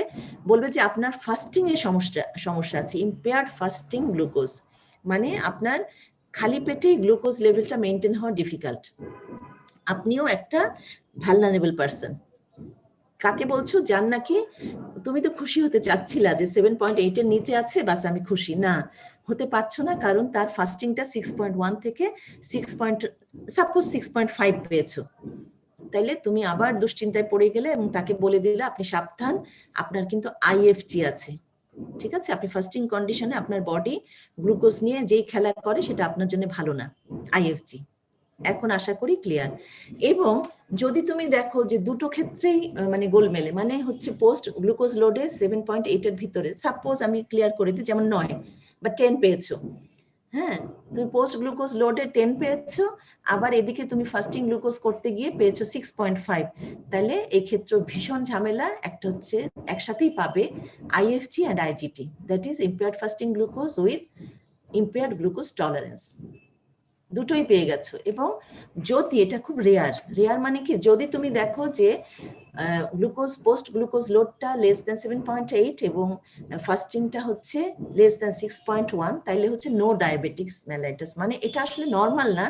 এটা হয় কখন? যদি সে যে আগে পরে যে টেস্টগুলি করেছিল সেইখানে কোনো গোলমেল বা তার কোনো প্রিপারেশনে ভুল থাকার জন্য সে আগে উল্টাপাল্টা পেয়েছিল, এখন যা পেয়েছো এটাই ফাইনাল, এটা কিন্তু বেশি ঠিক। এগুলি কিন্তু হু ঠিক করে দিয়েছে, ওয়ার্ল্ড হেলথ অর্গানাইজেশন। আশা করি ঠিক আছে। হ্যাঁ, আমি এ পর্যন্ত সবাই বুঝেছো? Yes, জি ma'am. ম্যাডাম। Yes ma'am. আচ্ছা, এরপরে যা বলবো এটাও একটু বোঝার জিনিস, তো একটু খেয়াল করে শোনো। হ্যাঁ, এটা হচ্ছে মেটাবলিক ডিরেঞ্জমেন্ট, মানে হচ্ছে আমাদের ডায়াবেটিস মেলাটাস হলে আমাদের বডিতে না মেটাবলিজমে একটা গোলমেলে অবস্থা তৈরি হয়ে যায়। কারণ আমরা জানি যে ইনসুলিন কতগুলি খুব ভালো ভালো কাজ করে।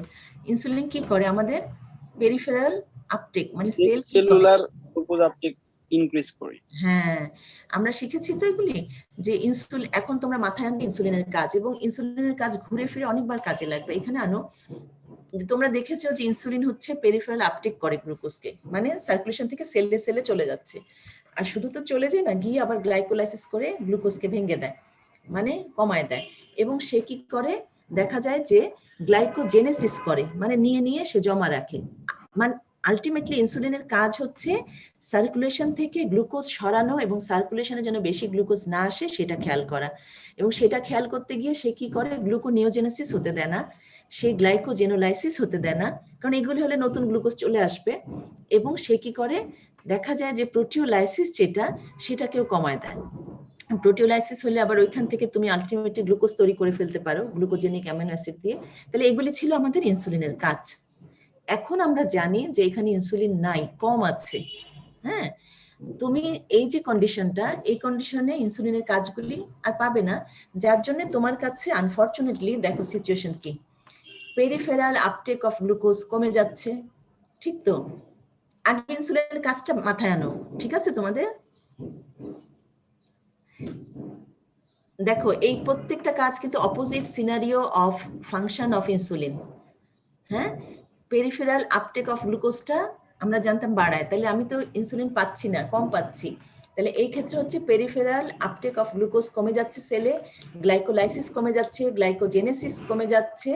এই তিনটা কমলেই তো খবর হয়ে যায়, কি হয়, সার্কুলেশনে আমাদের গ্লুকোজ লেভেল বেড়ে যায়, পাশাপাশি আমাদের গ্লুকোনিওজেনেসিস বেড়ে যাচ্ছে, পাশাপাশি আমাদের গ্লাইকোজেনোলাইসিস বেড়ে যাচ্ছে, বেড়ে গিয়ে গ্লুকোজ ছেড়ে দিচ্ছে, ফ্রি গ্লুকোজ সার্কুলেশনে চলে আসতেছে, এবং প্রোটিওলাইসিস হচ্ছে, মানে প্রোটিন ভেঙে যাচ্ছে। তোমার কাছে যখন more and more glucogenic amino acid আসছে, তুমি সেটা দিয়ে গ্লুকোনিওজেনেসিস করছো। আলটিমেটলি কি করছো? আলটিমেটলি পুরা ঘটনাটা যা করে সেটা হচ্ছে আমাদের সার্কুলেশনে দেখা যাচ্ছে গ্লুকোজ লেভেলটাকে বাড়িয়ে দেয়। Hyper glycaemia develop, all above events results in hyper glycaemia. এটা নিশ্চয়ই খুব মানে কমফোর্টেবল কিছু না, এটা একটা আলটিমেট ব্যাড এফেক্ট, তাই তো? আচ্ছা, হাইপারগ্লাইসেমিয়া যে হয়েছে এটা তোমরা রাজি তো নাকি রাজি না? জি ম্যাডাম। জি ম্যাম। আচ্ছা, এখন হাইপারগ্লাইসেমিয়া হয়ে গেল, তারপরে কি হবে? হাইপারগ্লাইসেমিয়া হয়ে গেল মানে হচ্ছে, হয়ে তো এখানে ঘটনা শেষ হচ্ছে না। তোমরা অসমোটিক ডায়ুরেসিস সুন্দর করে পড়েছো, হ্যাঁ? তখন তোমরা বলেছিলে, আচ্ছা আগের টার্ম থেকে তোমরা রেনাল থ্রেশহোল্ড জেনেছিলা, যে গ্লুকোজের একটা লেভেল আছে, এটার পরে যদি গ্লুকোজ লেভেল সার্কুলেশনে হয় তাহলে সেটা আমাদের ইউরিনে চলে আসে, এটা আমরা পড়েছিলাম। তারপরে তোমরা পড়েছিলা যে অসমোটিক ডায়ুরেসিস হয়, ও মানে যখন গ্লুকোজটা মোর অ্যান্ড মোর ওয়াটার সাথে যাবে তখন সে বেশি বেশি ওয়াটারকে সাথে নিয়ে যাবে, এবং সম্ভবত আমি পড়িয়েছিলাম তোমাদেরকে এটা। সেই সিনারিটা এখানে আসছে, কি আসছে? হাইপারগ্লাইসেমিয়া হয়ে গেছে, গ্লুকোজ লেভেলটা বেশি, যার জন্যে গ্লাইকোজ ইউরিয়া হবে, মানে ইউরিন দিয়ে গ্লুকোজ পাস করবে বেশি। গ্লুকোজ যখন পাস করবে মানে রেনাল থ্রেশহোল্ড ক্রস করে গিয়েছে, তারপরে ও যখন বেশি বেশি যাবে, ও তখন সাথে করে বেশি বেশি ওয়াটার নিয়ে যাবে, অসমোটিক ডায়ুরেসিস হবে। এবং এটা যদি বডির থেকে মোর অ্যান্ড মোর ওয়াটার বের হয়ে যায়, এবং ওয়াটারের সাথে ইলেকট্রোলাইটস, হ্যাঁ, সোডিয়ামও চলে যাচ্ছে, এই কন্ডিশনে আমাদের বডিতে কি দাঁড়াবে? সল্ট এবং ওয়াটার ডিপ্লেশন হবে। কে করে দিচ্ছে? করছে মোর অ্যান্ড মোর গ্লুকোজ থাকার জন্য সার্কুলেশনে। কেন? কারণ ডায়াবেটিস, ডায়াবেটিসের জন্য সার্কুলেশনে বেশি আমরা গ্লুকোজ পাবো, গ্লুকোজ বের হয়ে যেতে যাবে, বের হয়ে যেতে শুরু করবে, যাওয়ার সময় ওয়াটারকে নিয়ে যাবে, ইলেকট্রোলাইটস নিয়ে যাবে, মাঝখান দিয়ে ক্ষতি হবে বডির থেকে সল্ট এবং ওয়াটার বের হয়ে আমাদেরকে ওটা ডেফিসিয়েন্সিতে সাফার করাবে, রাইট? আরেকটা সিনারি হয়, যেমন যখন গ্লুকোজ লেভেলটা বেড়ে গেল, এক্সট্রা সেলুলার ফ্লুইডে দেখা যাচ্ছে যে অসমোলারিটি বেড়ে যাবে, হ্যাঁ, গ্লুকোজ কিন্তু অসমোলারিটি বাড়াতে পারে, আমরা জেনেছি ইন দ্য মিন টাইম। তাহলে যখনই অসমোলারিটি বেড়ে যাচ্ছে, সব জায়গার ইসিএফ এ অসমোলারিটি বেড়ে যাচ্ছে, তাহলে আমার যে নিউরন আছে, আমার ব্রেন, তুমি যদি ব্রেনের কথা চিন্তা করো, সেখানেও তো অসমোলারিটি, ইসিএফ এর ক্ষেত্রে অসমোলারিটি বেড়ে যাবে। তা আমরা শিখেছি তো যে অসমোলারিটি বেড়ে যাচ্ছে, বেড়ে গেলে সেরিব্রাল ডিহাইড্রেশন হবে, যে নিউরন আছে সে তখন বাইরে পানি পাঠিয়ে দিবে, সে তখন ডিহাইড্রেটেড হয়ে যাবে। তো এটাও নিশ্চয়ই খুব ভালো কথা না? Very bad effect of hyperglycaemia. কি হচ্ছে? Very very, not only very bad effect, এটা হচ্ছে ভেরি ভেরি ব্যাড এফেক্ট। এই কন্ডিশনে মানুষ তো কমায় চলে যাবে, না ঠিক করলে মারাই যাবে। এদিকে তার পানি এবং ইলেকট্রোলাইটস চলে যাচ্ছে, এদিকে সেরিব্রাল ডিহাইড্রেশন হয়ে যাচ্ছে। ঠিক আছে? কে করছে? Hyperglycaemia due to diabetes mellitus. আচ্ছা, তাহলে আমরা এই জায়গাটা আবার খেয়াল করো, যা যা ঘটেছে, আলটিমেটলি ঘটনা ঘটার পরে একটা মানুষ এই ডেফিসিয়েন্সিতে ভুগছে এবং তার সেরিব্রাল ডিহাইড্রেশন হয়ে সে সিক হয়ে যাবে। এটা গেল একটা সিন। আরেকটা কি হয়, আমাদের হরমোন সেন্সিটিভ লাইপেজ আছে, ঠিক আছে? ইনসুলিন কিন্তু অনেক অনেক কাজ করে, তার মধ্যে একটা কাজ করে এই হরমোন সেন্সিটিভ লাইপেজকে, ওটা কিন্তু সাপ্রেশন করে দেয়। করে দিলে দেখা যায় যে আমাদের লাইপোলাইসিস যতটা আমরা চাই না ততটা হয় না। তাহলে এখন অপোজিট সিনারিতে আসো, এই ক্ষেত্রে কি হচ্ছে? এই ক্ষেত্রে stimulation of hormone sensitive lipase, stimulation হয়ে কি করবে? হরমোন সেন্সিটিভ লাইপেজের কাজ হচ্ছে লাইপোলাইসিস করা, এডিপোস টিস্যুতে আমাদের লিপিডকে ব্রেকডাউন করে দিবে। কে করবে? হরমোন সেন্সিটিভ লাইপেজ লাইপোলাইসিস করবে। লাইপোলাইসিস মানে আমরা শিখেছি যে লিপিডকে ভেঙে দিবে, ভেঙে দিয়ে আমাদের ফ্রি ফ্যাটি অ্যাসিড দিবে প্লাজমাতে। এই জায়গাগুলো একটু বুঝে নাও তোমরা, হ্যাঁ, এগুলি তো দরকার। ফ্রি ফ্যাটি অ্যাসিড আমরা সার্কুলেশনে বেশি পাবো। কেন বেশি পাবো? কারণ ইনসুলিন কমেছে বলে আমার হরমোন সেন্সিটিভ লাইপেজ বেড়ে গিয়েছে, হরমোন সেন্সিটিভ লাইপেজের স্টিমুলেশন বেড়ে গিয়ে সে আমাকে লাইপোলাইসিস করে আমার সার্কুলেশনে বেশি বেশি ফ্রি ফ্যাটি অ্যাসিড দিয়েছে। ফ্রি ফ্যাটি অ্যাসিড তো ভালো জিনিস না, সেটার থেকে আমরা দেখব যে বাই বিটা অক্সিডেশন দিয়ে অ্যাসিটাইল কোয়ে তৈরি হবে, এবং অ্যাসিটাইল কোয়ে যদি বেশি বেশি তৈরি হয়, আলটিমেটলি যদি অ্যাসিটাইল কোয়ে যা যা হওয়ার কথা ছিল সেটা না হয়, তাহলে সেটা মোর অ্যান্ড মোর কিটোন বডি তৈরি করে ফেলবে, তাহলে কিটো অ্যাসিডোসিস হবে। তাই তো এখানে আমরা দেখছি যে কিটো অ্যাসিডোসিস ডেভেলপ করেছে। কেন? কারণ আমার ডায়াবেটিক পেশেন্টের ক্ষেত্রে আমার লাইপোলাইসিস বেশি হয়েছে, ফ্যাটি অ্যাসিড বেশি আসছে, সেখান থেকে অ্যাসিটাইল কোয়ে বেশি আসছে। অ্যাসিটাইল কোয়ে নিয়ে আমি কি করব? আলটিমেটলি কিটোন বডি বেশি তৈরি হয়ে গেছে, সেটা আমাকে কিটোন বডি গিফট করছে, যেটা আমি খুব দুঃখের সাথে জানাচ্ছি যে কিটো অ্যাসিডোসিস ডেভেলপ করে খুবই একটা আমরা যে অ্যাসিড বেস ডিসঅর্ডার পড়েছিলাম ওইখানে নিয়ে যাচ্ছে। আচ্ছা, এটা গেল একটা সিনারিও। আর কি হয়? আর হয় পাশাপাশি এই যে আমি বলছি ইনসুলিনের কাজ তুমি পাচ্ছ না ঠিক মতন, তার জন্য লাইপোপ্রোটিন লাইপেজ কিন্তু ইনহিবিশন হয়। যদি তুমি লাইপোপ্রোটিন লাইপেজকে ইনহিবিটেড অবস্থায় পাও, মানে এটা তো একটা এনজাইম, লাইপেজটা কি করে? লাইপোপ্রোটিনকে ব্রেক ডাউন করে, তাইলে ইনহিবিশন কমে যাচ্ছে লাইপোপ্রোটিন লাইপেজ, যার জন্য আমার কাইলোমাইক্রন এবং ভিএলডিএল ব্রেকডাউন ঠিক মতন হবে না, কম কম ব্রেকডাউন হবে। কেন? কারণ আমার কাছে লাইপোপ্রোটিন লাইপেজ কম, ইনহিবিশন হচ্ছে। তাহলে এটা যদি না ভাঙতে পারে তাহলে কি হবে? তাহলে এটা বেশি বেশি জমে যাবে, জমারই তো কথা, তাই তো? কাইলোমাইক্রন এবং ভিএলডিএলটা বেশি বেশি জমে যাবে। পাশাপাশি তুমি যে একটু আগে বলে আসছো যে ফ্রি ফ্যাটি অ্যাসিড, বলেছো একটু আগে যে ফ্রি ফ্যাটি অ্যাসিড বেশি পাচ্ছিলে, এই ফ্রি ফ্যাটি অ্যাসিড খুবই দুষ্ট জিনিস। এই ফ্রি ফ্যাটি অ্যাসিড কিন্তু আমাদেরকে হেপাটিক ভিএলডিএল সিনথেসিস করে দেয়। এই যে ভিএলডিএল যেটা ভেরি লো ডেন্সিটি লাইপোপ্রোটিন, এটাকে সিনথেসিস করে। তাহলে এই সিচুয়েশনের জন্য আমি কাইলোমাইক্রন ভিএলডিএল বেশি পাবো, আবার এই উপরের ফ্রি ফ্যাটি অ্যাসিড এসে ভিএলডিএল বেশি করে দিবে। এই যে একটা বেড়ে গেল আমার, যেগুলি আমার বাড়া উচিত ছিল না, তারা আমাকে যেই কন্ডিশনটা উপহার দিচ্ছে হাইপার ট্রাইগ্লিসারাইড এমিয়া, মানে ট্রাইগ্লিসারাইড বেড়ে যাচ্ছে। এটা হচ্ছে ওইটারই একসাথে আমি দেখিয়েছি, এটা আমি আলাদা করে বলবো না, তোমরা এমনি অধৈর্য হয়ে যাও। এখন বলো, এই যে বলেছি মেটাবলিক ডিরেঞ্জমেন্ট, এটা কি ক্লিয়ার হয়েছে? এই যেগুলো একটু কঠিন, বুঝলে কিচ্ছু কঠিন না, একদম সোজা। বলো, একজন বলো, সবাই বুঝেছো? জি ম্যাডাম। আচ্ছা, জি ম্যাম। তাহলে আমি এই স্লাইডটা একই, ওইটা আলাদা করে বোঝানো ছিল তো, এখানে একসাথে করে দেখিয়েছি, ওই ঘটনাটাই এখানে, এটা লাগবে না, ঠিক আছে? আচ্ছা, এখন আসো আনকন্ট্রোলড, সব কিন্তু জানা কথা, আমি জাস্ট তোমাদেরকে ধরিয়ে দিচ্ছি। হ্যাঁ, আনকন্ট্রোল ডায়াবেটিস মেলাইটাসে কি ঘটে? যখন আমাদের আনকন্ট্রোল ডায়াবেটিস মেলাইটাস হয়ে যায়, আমরা দেখেছি যে তখন আমাদের হাতে বেশি বেশি অ্যাসিটাইল কোয়ে চলে আসে ফ্রি ফ্যাটি অ্যাসিড থেকে, আমরা একটু আগে দেখেছি। এবং আমরা দেখেছি যে আমরা জানি যে ইনসুলিন আমাদের সেলুলার আপটেক হতে দিচ্ছে না, সেই জন্য সেলে গ্লুকোজ কম থাকে। একদিকে ফ্রি ফ্যাটি অ্যাসিড থেকে বেশি বেশি অ্যাসিটাইল কোয়ে তৈরি হচ্ছে, অন্যদিকে তুমি সেলের মধ্যে গ্লুকোজ কম পাচ্ছ। সেলে গ্লুকোজ কম পাওয়ার জন্য তুমি অক্সালো অ্যাসিটিক অ্যাসিড কম পাবে। যখন অক্সালো অ্যাসিটিক অ্যাসিড কম পাবে সেলের মধ্যে, সেই সিচুয়েশনে আমাদের টিসিএ সাইকেল রান করতে গেলে খুবই বিপদ। তোমার কাছে অক্সালো অ্যাসিটিক অ্যাসিড নাই, তাহলে কি টিসিএ সাইকেল রান করবে? না ম্যাডাম। হ্যাঁ, তাহলে ঘটনাটা কি ঘটলো যে তুমি মোর অ্যান্ড মোর অ্যাসিটাইল কোয়ে নিয়ে খুব খুশি দৌড়ে গেছো, টিসিএ সাইকেলে দিয়ে অনেক এনার্জি পাবে, বাট আনফরচুনেটলি সেল বলছে নো, ইনসুলিন হেল্প করেনি, আমি গ্লুকোজ পাইনি, আমার কাছে এখন অক্সালো অ্যাসিটিক অ্যাসিড নাই। সেই ক্ষেত্রে তুমি ধুম করে বসে যাবে টিসিএ সাইকেলকে হাতে নিয়ে, মানে সে কাজ করছে না, তাহলে সাপ্রেশন হচ্ছে টিসিএ সাইকেলের। এবং এই যে তোমার কাছে টিসিএ সাইকেলে গিয়ে তোমার অ্যাসিটাইল কোয়ে খরচ হলো না, সেই টিসিএ সাইকেলের যে বেঁচে গেল অ্যাসিটাইল কোয়ে, সেগুলি পাহাড় স্তূপ জমবে না, না জমে সে খারাপ একটা জিনিস বেশি বেশি দিবে, সেটা হলো কিটোন বডি। অল দিস ফ্যাসিলিটেটস কিটোজেনেসিস, মানে কিটোন বডি তৈরি করবে, যার জন্য কিটো অ্যাসিডোসিস হবে। হ্যাঁ, তাহলে আনকন্ট্রোল, কথাটা তোমাদেরকে পরীক্ষার সময় জিজ্ঞেস করলে তোমরা কিন্তু শুধু বলবে না ডায়াবেটিস মেলাইটাস, বলবে যে আনকন্ট্রোল ডায়াবেটিস মেলাইটাসে কিটো অ্যাসিডোসিস ডেভেলপ হয়। কেমন করে হয় আমি এখানে বলেছি না, আমি কিন্তু একটু তাড়াতাড়ি, এগুলো আসলে দুটো ক্লাসের জন্য ভালো হয়, বাট একটা ক্লাসে নিতে হচ্ছে।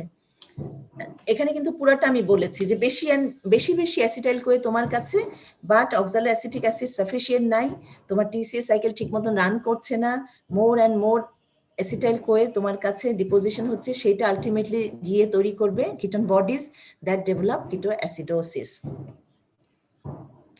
আচ্ছা এখন আসো, এই যে শেষ হয়ে যাবে অল্প একটু, খুব অধৈর্য হয়ে যাচ্ছে, এক একজন আবার চলেও যাচ্ছে। তোমরা আসলে সব পারো, যারা আসে না বা চলে যায় তারা সব পারে। আচ্ছা, কমপ্লিকেশন অফ ডায়াবেটিস মেলাইটাস। হ্যাঁ, আমরা দুটো খুব ছোট্ট জিনিস, আমরা দুটো কন্ডিশনে আলাদা করে এটা জাস্টিফাই করবো। একটা হচ্ছে অ্যাকিউট, আরেকটা হচ্ছে ক্রনিক। অ্যাকিউট মানে তৎক্ষণাৎ, ক্রনিক মানে লম্বা সময় ধরে।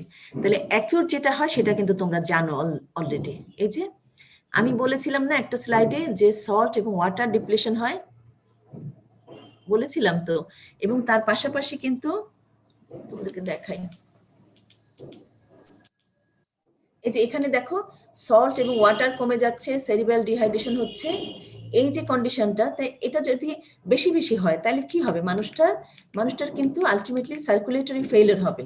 সার্কুলেটরি ফেইলিওর মানে পানি ইলেকট্রোলাইট চলে যাচ্ছে, তাহলে তার সার্কুলেটরি ফেইলিওর হবে। এবং আমরা তো দেখেছি যে দেখেছো তো যে সেরিব্রাল ডিহাইড্রেশন হচ্ছে, এবং খুবই খারাপ কন্ডিশন এটা। এটা যদি বেশি হয় এবং তুমি যদি কারেকশন না করো, পেশেন্টটা কমাতে চলে যাবে, কারেকশন না করলে মারা যাবে, he or she will die. তাহলে অ্যাকিউট কন্ডিশনের একটা পেয়েছি সার্কুলেটরি ফেইলিওর। কেন সার্কুলেটরি ফেইলিওর তোমরা জানো। আর কিটো অ্যাসিডোসিস যে হয় সেটাও আমরা জানি, কিটো অ্যাসিডোসিসের জন্য অলসো ইট মে ডেভেলপ কমা। এই অ্যাকিউট যে দুটো কমপ্লিকেশন আমার মনে হয় তোমরা ইন দ্য মিন টাইম সবাই জেনে গেছো, ঠিক আছে। এখন আসো ক্রনিকে আমি অল্প একটু কথা বলবো, বললেই তোমাদেরকে আশ্বস্ত করছি যে শেষ হয়ে যাবে। ক্রনিকের ক্ষেত্রে যেটা হয়, ম্যাক্রোভাস্কুলার, ম্যাক্রো মানে বড় বড় ভাস্কুলার ভেসেলের, আর মাইক্রোভাস্কুলার মানে চিকন চিকন ছোট্ট ছোট্ট ভেসেল নিয়ে কনসার্ন। তুমি ম্যাক্রোভাস্কুলারে আমি 3টা বলবো, মাইক্রোতেও 3টা বলবো, এবং সোজা করে ম্যাক্রোভাস্কুলারে আসো উপরের দিকে। যখন সেরিব্রোভাস্কুলার ডিজিজ হয়ে যায়, এবং যেমন স্ট্রোক, সেটা একটা ম্যাক্রোভাস্কুলার কমপ্লিকেশন। তাহলে একদম মাথার দিকে উপরের দিকে, হ্যাঁ, সেরিব্রোভাস্কুলার ডিজিজ যেমন স্ট্রোক। তারপরে নামো হার্টে, মাঝামাঝি আসো বডিতে, এটা হচ্ছে করোনারি আর্টারি ডিজিজ ডেভেলপ করতে পারে। Coronary artery disease like IHT, ischaemic heart disease, ঠিক আছে। ব্রেনের দিকে উপরের দিকে ছিল একটা হচ্ছে CVT, that is cerebrovascular disease, that develop stroke. তারপরে করোনারি আর্টারি ডিজিজ মাঝামাঝি জায়গায়। তারপরে একদম নিচে যাও পায়ে, সাধারণত গ্রেড হতে হয়, পায়ে হয় gangrene in the feet, peripheral vascular disease. তাহলে উপর থেকে নিচের দিকে তুমি 3টা এক্সাম্পল পেয়ে গেলা কিসের, macrovascular complication in chronic type কার ডায়াবেটিস মেলাইটাসের। হ্যাঁ, cerebrovascular disease, coronary artery disease, peripheral vascular disease, এবং 3টার এক্সাম্পল দিয়েছি সাথে। এবার আসো মাইক্রোভাস্কুলার ডিজিজ, এটাও আসো উপর থেকে। নিউরোপ্যাথি মনে রাখার জন্য মাথাকেই চয়েস দিবে, ব্রেনকে। তাহলে নিউরোপ্যাথি মানে নার্ভের একটা প্যাথোলজিক্যাল কন্ডিশন। তারপর আসো রেটিনোপ্যাথি, চোখের, চোখের জন্য রেটিনোপ্যাথি, আর নেফ্রোপ্যাথি কিডনির।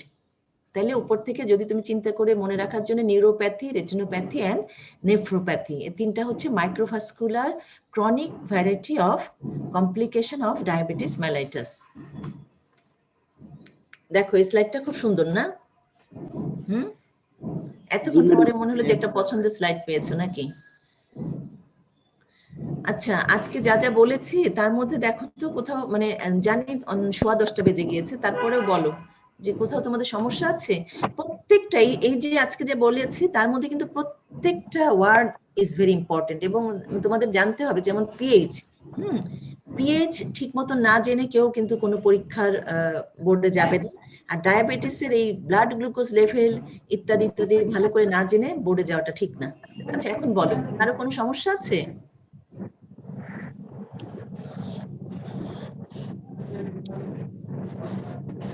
বলো। আমি চেষ্টা করেছি তোমাদেরকে সহজ করার জন্য। বুঝতে পেরেছো জায়গাগুলি? হয়তো আরেকবার দেখলে মানে আরো দেখলে ক্লিয়ার হয়ে যাবে। হ্যাঁ বলো, জোরে বলো, তো শুনতে পাইনি। না, বলো, আমি পড়লে ক্লিয়ার হয়ে যাবে। পড়লে ক্লিয়ার হয়ে যাবে। ওকে, ওই যেই জায়গাগুলি একটু খটোমটো সেই জায়গাগুলি ধরতে পেরেছো আমি বলার পরে? Yes, ma'am. madam. Thank you. Yes, ma'am. আচ্ছা Ji, ma'am. আচ্ছা, তাহলে কি এখন বিদায়, সবাই ভালো থাকবে। কি করোনা কমে যাচ্ছে বলে সাহস বেড়ে যায় না জানো, ইনভার্সলি প্রপোর্শনাল নাকি? হ্যাঁ, আমরা সবাই সাবধান থাকবো। আমরা সুন্দর একটা খুব স্বাভাবিক সময় আবার আমরা ক্লাসে গিয়ে লেকচার, এইভাবে আমি মাফ চাচ্ছি এই অনলাইন ক্লাসের হাত থেকে, যেন আমাদেরকে আল্লাহ দ্রুত মুক্তি দেয়। হ্যাঁ, তোমাদের কেমন লাগে জানি না, কিন্তু ভেরি বোরিং আমার মনে হয়, তোমাদের জন্য আমার খুব খারাপ লাগে। ঠিক আছে, আমরা আবার স্বাভাবিকভাবে ফিজিক্যালি সবাই সবার সাথে দেখা হবে, সবাই ভালো থাকবো। আমি শেষ করি, সবাই ভালো থাকবে। হ্যাঁ, আসসালামু আলাইকুম। ধন্যবাদ ম্যাম। Assalamualaikum. আসসালাম, সবাই ভালো থাকো। হ্যাঁ, আসসালামু আলাইকুম ম্যাম। আল্লাহ হাফেজ।